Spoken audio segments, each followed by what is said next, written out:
When we think of the history of Islam, our minds often jump to the deserts of Arabia. But did you know that Africa was the very first place Islam expanded to outside of Mecca? Long before the great empires of Mali or the Ottomans, Africa provided the first sanctuary for the earliest Muslims. Today, Islam is a cornerstone of African identity, home to nearly half of the continent's population. From the legendary wealth of Mansa Musa to the vibrant Sufi brotherhoods of Senegal, the story of Islam in Africa is a 1,400-year epic of trade, faith, and revolution. Let's dive into how this religion shaped and was shaped by the African continent. The first migration, the Hijra to Abyssinia. The connection began in 615 CE, during the lifetime of the Prophet Muhammad. Facing persecution in Mecca, the Prophet advised his followers to seek refuge in the kingdom of Aksum. The just king, the Christian king of Aksum, known as Al-Najashi, the Negus, granted the Muslims protection, marking Africa as the first safe haven for the faith. The people of the ship.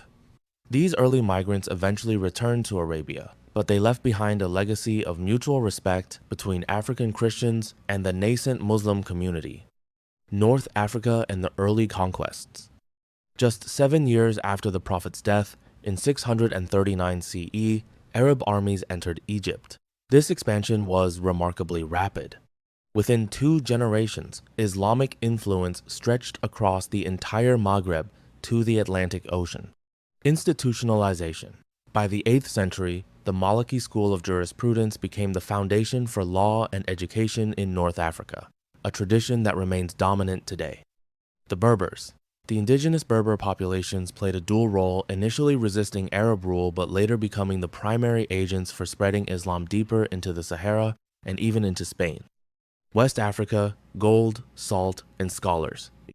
Unlike North Africa, Islam spread to West Africa primarily through peaceful trade and scholarship rather than conquest.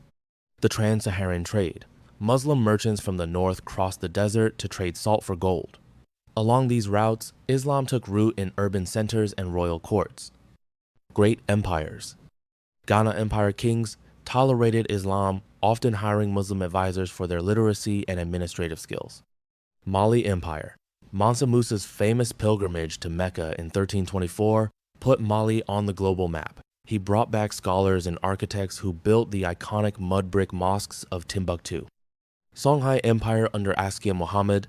Timbuktu became a global hub for Islamic learning, housing thousands of manuscripts in its universities. The Swahili Coast, a cultural blend. In East Africa, Islam arrived via the Indian Ocean.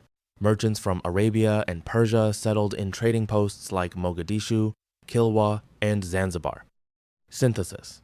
This interaction led to the birth of the Swahili culture, a unique blend of African Bantu roots and Islamic traditions, reflected in the Swahili language, which uses many Arabic loanwords and distinct coastal architecture. Sultanates. Great maritime powers like the Sultanate of Mogadishu minted their own currency and dominated the gold and spice trades for centuries. Modern Islam and Sufism in Africa. In the 18th and 19th centuries, Africa saw a wave of Islamic revolutions, or jihads, led by scholars like Usman Dan Fodio, which sought to purify the practice of Islam and establish the Sokoto Caliphate. Sufi brotherhoods. Today, many African Muslims follow Sufi orders like the Tijaniya or the Muridis in Senegal. These groups focus on spirituality, education, and community work. From the first refugees in Aksum to the bustling markets of Kano and Cairo, Islam has been an African religion for over a millennium.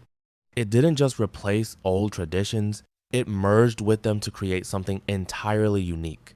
Today, as African nations continue to grow and modernize, the Islamic heritage of the continent remains a powerful force for education, law, and social identity.